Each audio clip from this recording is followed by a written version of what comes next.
This segment's brought to you by CloseQuartersCombat.com. Discover how to defeat even the most violent street criminals regardless of your size, strength, or experience by claiming your free 2-hour instructional DVD entitled How to Defeat Larger Attackers at CloseQuartersCombat.com.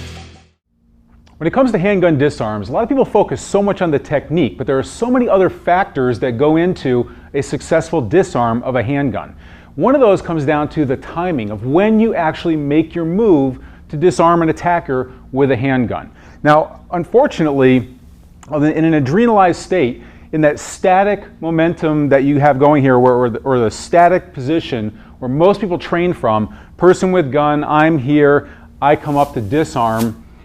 Unfortunately, when he's all hyped up, he's all adrenalized, he's got the blood flowing, when I go to do that, even the flinch response, even the accidental flinch response, just from a split second, if he sees movement, his body can go ahead and fire. If his brain is focused on trigger finger and that conduit is there, and he sees a flinch and he goes for it, he's going to fire. So you've got to, there are a couple of times when you're most successful at a disarm.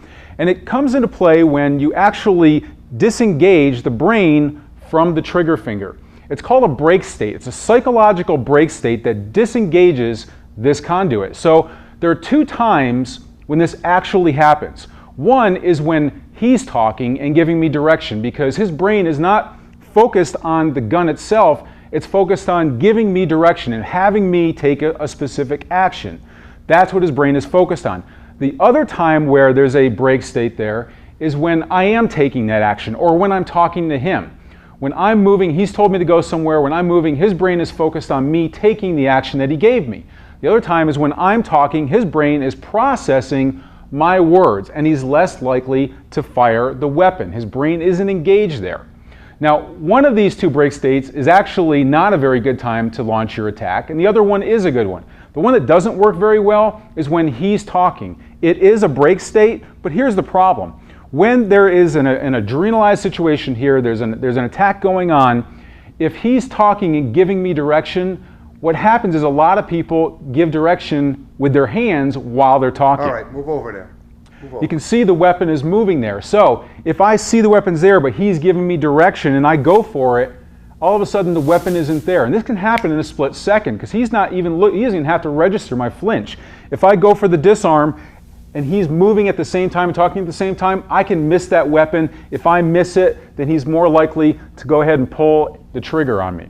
So the other time is when I'm making a movement and when I'm talking. So this is the best time to launch your attack. So he gives me direction. All right, move over there. Okay, while I'm moving, I can talk to him at the same time. Now he's already expecting me to be moving, so the flinch response isn't necessarily going to be there.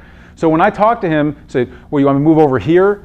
My hands and my body are moving, but that gives me an opportunity to get in at the same time, because he's less likely to move the handgun while I'm talking and moving. So he tells me, gives me direction, over here.